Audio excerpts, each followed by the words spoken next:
Good morning and welcome to the Point. Well, this week on the presidential campaign trail, it was another slugfest between Republicans and Democrats.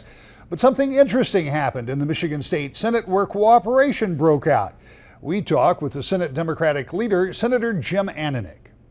Senator, let's start with this week. I would have anticipated less getting done than happened, but there were a lot of pretty big pieces of legislation that moved, including new rules, new organization around the medical marijuana law in this state. It was controversial. There's some folks who didn't like it, but it was a bipartisan effort that had started some time ago over in the House. Tell me about what those changes looked like. Yeah, I think it was a really important one. I mean, when I got to the House in 2010 or really 2011, we started working on it back then. And we've been trying to find a framework so that local government, law enforcement, and the folks, the patients and the caregivers have some understanding of the system and a way to work through it.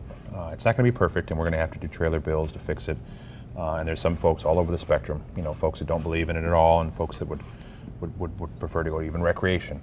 So I think we gave a good compromise. It's not a perfect system, but it's a package of bills that allows for the medibles, which are the oils and the eating, because not everyone wants to smoke marijuana when it comes to a patient, but they wouldn't mind ingesting a food or an oil. Under the way that was passed under the voter-initiated law, it did not allow for that, or was vague enough so that people could say it wasn't allowed. This gives the local community a choice to how they want to regulate it. It gives the caregiver and the patient some clarity and some understanding. So I think it's a good package of bills. It really does help get us at a good starting point to go forward. We're going to have to make changes. Every piece of legislation that you've ever passed, state or federal, at some point in time you got to go back and make changes to it. So obviously we're open to listening to everyone in the spectrum and trying to make it better. But we've been working on it for a long time, and there was a lot of uncertainty, and hopefully we can fix some of these bills. You point out that it is, at once there was uncertainty. To start with, my words, not yours, but the ballot initiatives were pretty vaguely written, and some think purposely so, but no matter what the reason was. So individual communities had great variance in the way they dealt with it. Some cities were like, we're not going to worry about this. Other cities were very strict about not having any dispensaries or any of that. So these bills are at least in part meant to bring that somewhat into compliance, yes, no right? question about it, exactly. So there's still a local control component. So the local government has a say in like the zoning and things of that nature. But at the same time, like you said, I mean, some folks it's often described as sort of the wild west, where each community next to each other. One community could be extremely regulated, could have a number of facilities, the next community may have none. And this sort of allows for patients and caregivers to have some understanding of the process. It gives law enforcement some direction. Obviously, it's still classified as illegal under the federal system, but for the most part, at least under this administration, that they have not, when states are passing their own guidance, they have not been bringing in federal officials very often. So I think it's a system that we can really work. It's a workable system that will take some changes and take some tweaking, but I think it does give some clarity for pretty much everyone involved. And the final point that I thought was well made, but it's worth visiting, is that within that chamber, there are people who would say, we don't need any regulation. This should be recreationally used. You ought to be able to get it wherever you want to. Yeah. There's some people who would say, never under any circumstance use that. And then there's still other people who would say, I'm not sure I'm in favor of this, but if we're going to do it, we need to tax it, regulate it. Yes. So there's more conversation to happen going forward, particularly as other states start to see what may be, at least initially, a tax revenue that comes off of this. Yeah, and ours is still classified as medical, so you can't. I mean, there is some revenue that comes out of it, but it's not a recreation where obviously, like in Colorado, where there's huge amounts of money coming in. And I think it's a good first step, And I think obviously, if you're going to do something recreational, no matter what your opinion is on it, there needs to be some clarity from the federal government, because you're seeing Colorado obviously issues with financial institutions where it's illegal, federally, so it's very difficult to actually do banking and things of that nature. We think the system we put in place is a step forward into helping people have an understanding of what they can and can't do which I think is, it's long overdue. Something else that people may not be aware of and may not understand, and I will fall in that category, and that is using nurses to administer anesthesia. Sure. Something we heard some conversation about, but Yeah. it's been some months before we really heard any big debate, but that was something you dealt with this week Yes, too. yeah, these bills have been introduced a number of times, sort of the CRNA versus, which is the nurse anesthetist. Unfortunately, it was sort of a nurse anesthetist sort of versus an anesthesiologist, where in almost every place you go, they work as a great team, and they still will. This just sort of allows some clarity. Under the public health code, nurse anesthetist doesn't actually even exist. So this sort of puts the nurse anesthetist in the public health code and sort of defines what their scope is. Obviously, the anesthesiologists believe that they were stepping into their scope and doing things that they believe they should be doing. The nurse anesthetists are saying that this is something we're already doing. Let's put some clarity here, provide a liability structure. And I think I supported it. I think it was a good move in the right direction. Obviously, it's not a perfect bill.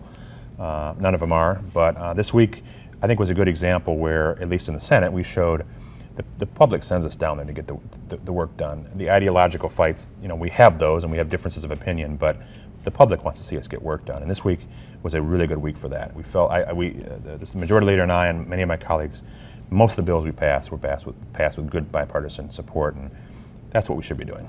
Including what I consider, in the long term, what may be some of the most important bills for the state of Michigan that passed unanimously. Yeah. They were bipartisan. One of your colleagues from Ann Arbor, Rebecca Warren, Senator Warren, had a big chunk of this. Senator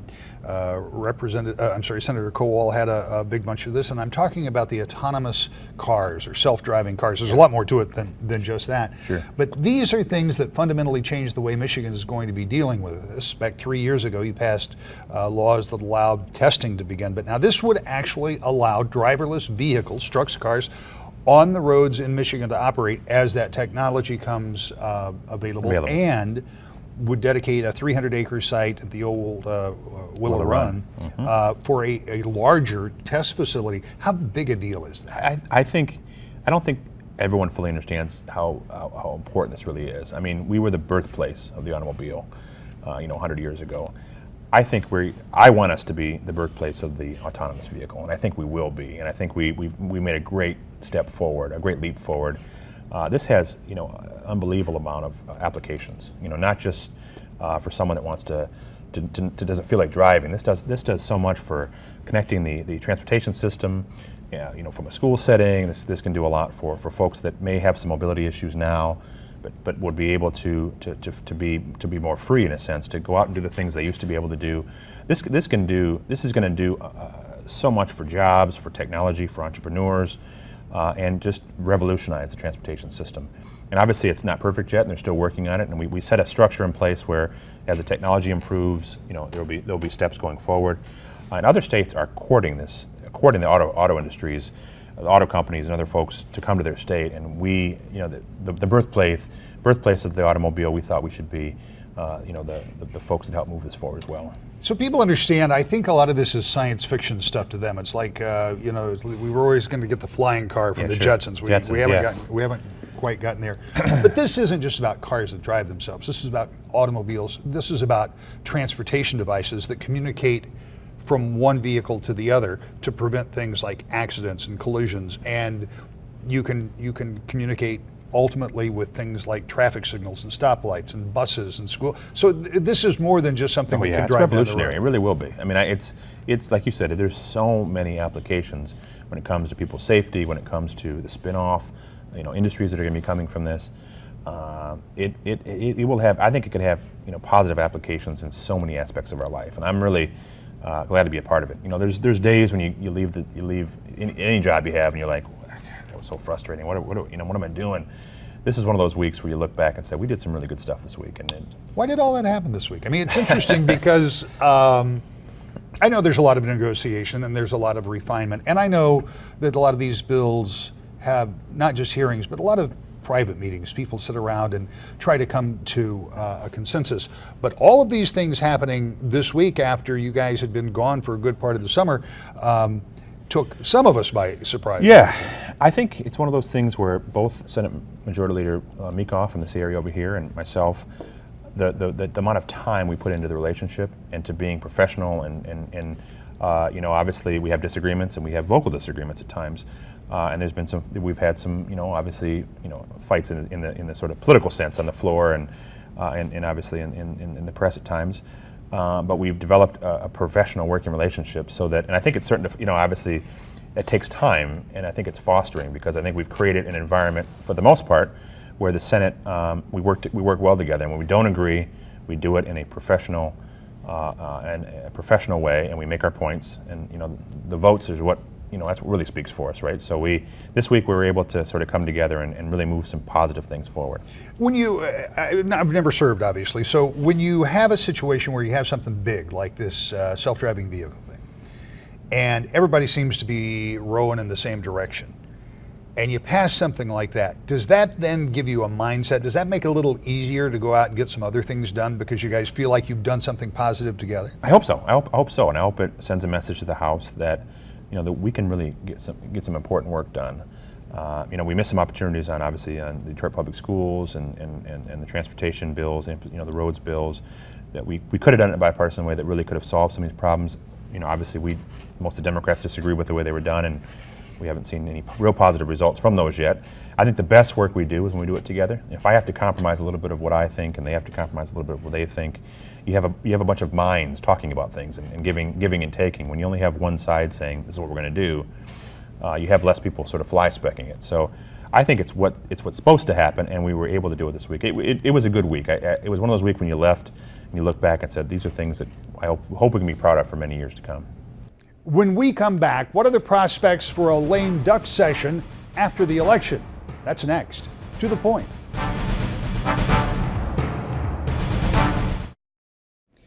Welcome back to the Point. Our guest this morning is Senator Jim Ananich.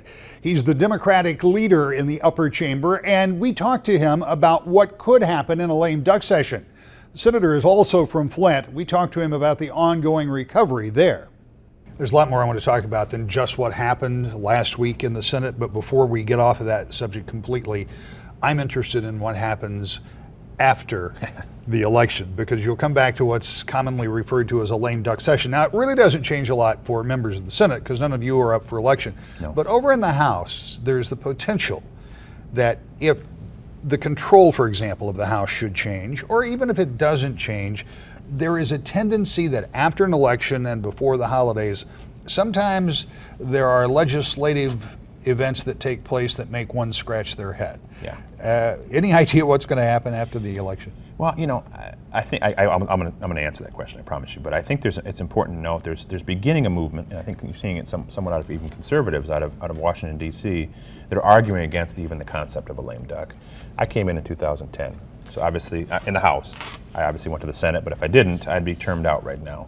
There was 61 of us that won that election. A number of people have left, but there's still quite a few left that are going to be leaving no matter what, right? Either whether they lose an election or they don't. I don't think the public should have major decisions, especially unpopular decisions, controversial decisions made after they've had their chance to sort of had their voices heard.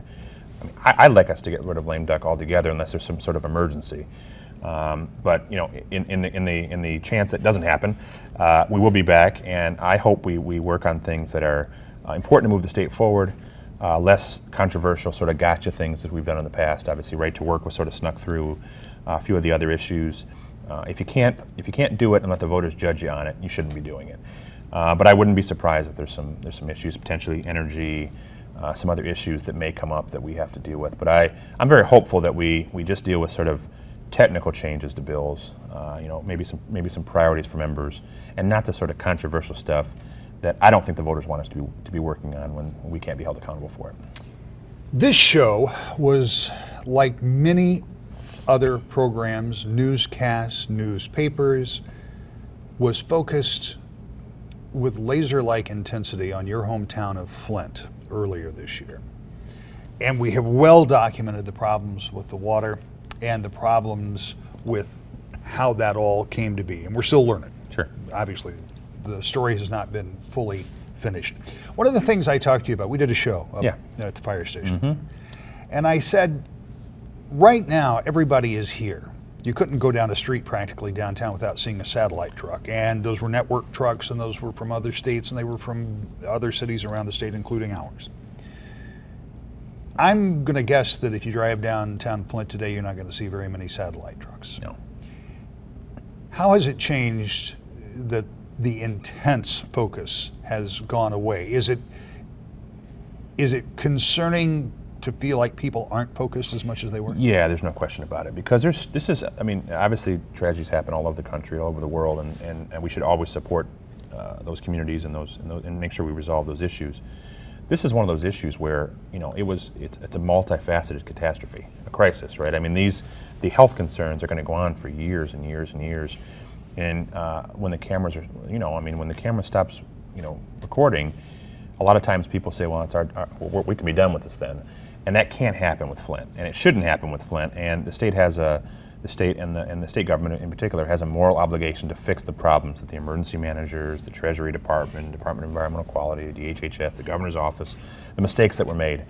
And so, we really have to continue to focus. And it's a different phase of the sort of obviously of the crisis now, but it's just as an important phase. And we really have to be making sure that the recovery and the replacement of pipes and the making sure that people get the health care they need and all those issues are taken care of in a way that helps to build back some of the trust. I mean, if you can imagine for folks in Flint that to save a little bit of money on corrosion control, $100 a day, and when folks knew about it at multiple levels, you're seeing that now through the criminal investigations that are coming forward, knew about it, and for whatever reason, and we can talk about those reasons, whenever, and that's not as important for this part of the conversation, allowed them to drink water that was unsafe, and they knew about it. Obviously there's a lot of lack of trust for folks all over the government, all over the country, state, local, all over the place in their government. This is a concrete example of why. And I think we have the state has an obligation to help myself, because I still can't drink safe water. I think that's important to note. I can't turn the water on in the tap without a filter or using bottled water and get safe water. We're going on 3 years now. That is not acceptable.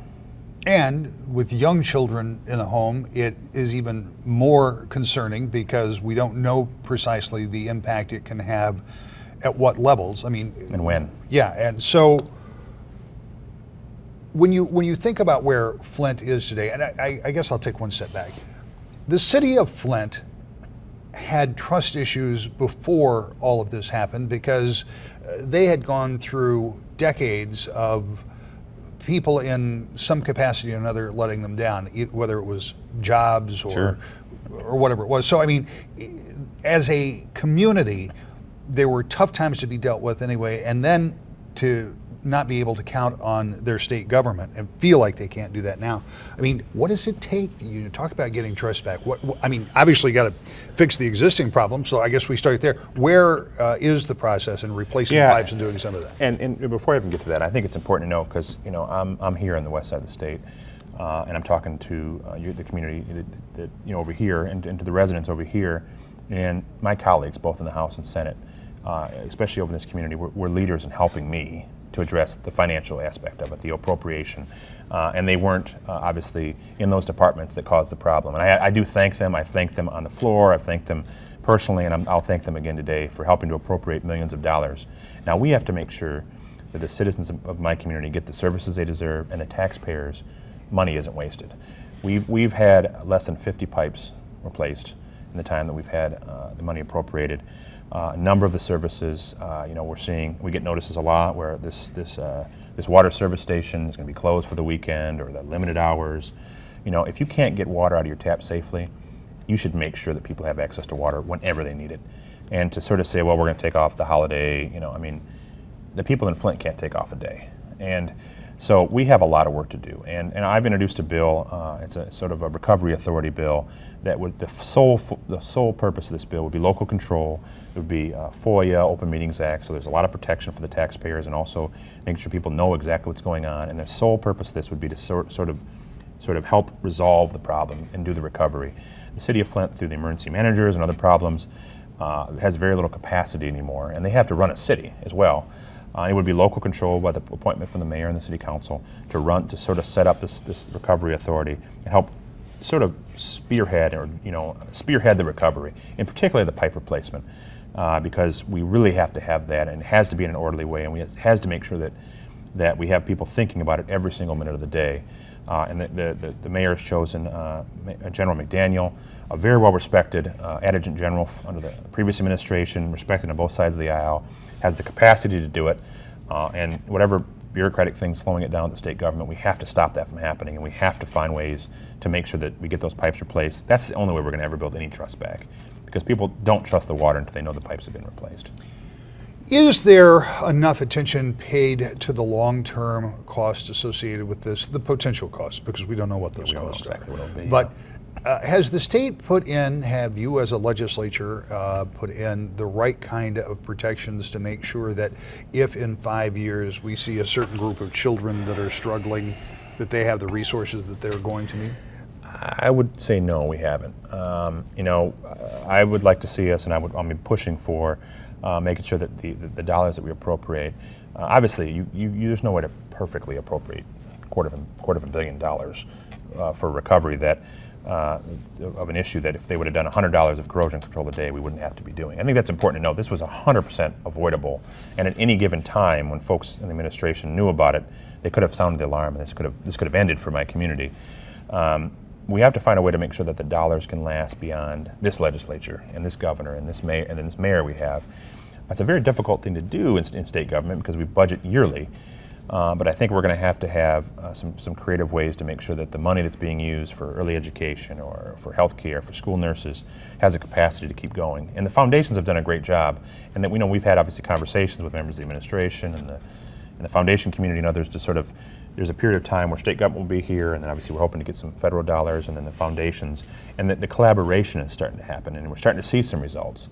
And one of the things I've mentioned to people is, if you take a 20,000-foot view, you wouldn't know the difference between before the crisis was announced or after. You don't feel much of a difference. But if you were a kid that was put into a new early education program, that kid feels it. If there was a school nurse that gave attention to a kid, they feel it. So on an individual anecdotal basis, people are starting to get some help. On the 20,000-foot view, you don't see it yet. And I think that's going to take some time. It's one of the frustrations people have locally, and obviously my colleagues, because they've appropriated a lot of dollars and you're not seeing a lot of them spent yet. That's a frustration we all have, but we need to make sure we're spending it wisely, but we have to get these programs started, and we have to get them started soon. We've only got about a minute and a half left, and I don't want to try to cram all of this in there, but your nominee, the Democratic nominee for president, Hillary Clinton, prior to that nomination, was in Flint at least a couple of times. And again, that brought a lot of cameras and a lot of focus. The president was there too, obviously. Sure. That brought a lot of attention.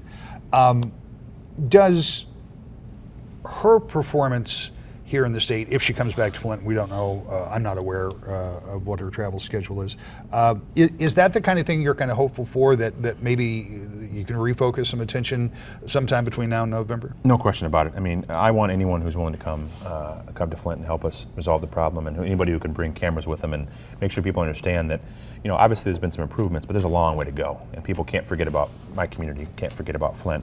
And Secretary Clinton came very early, way before the sort of national attention was even to the level before the zenith, and put in some concentrated time and helped bring resources even from New York, from her home state.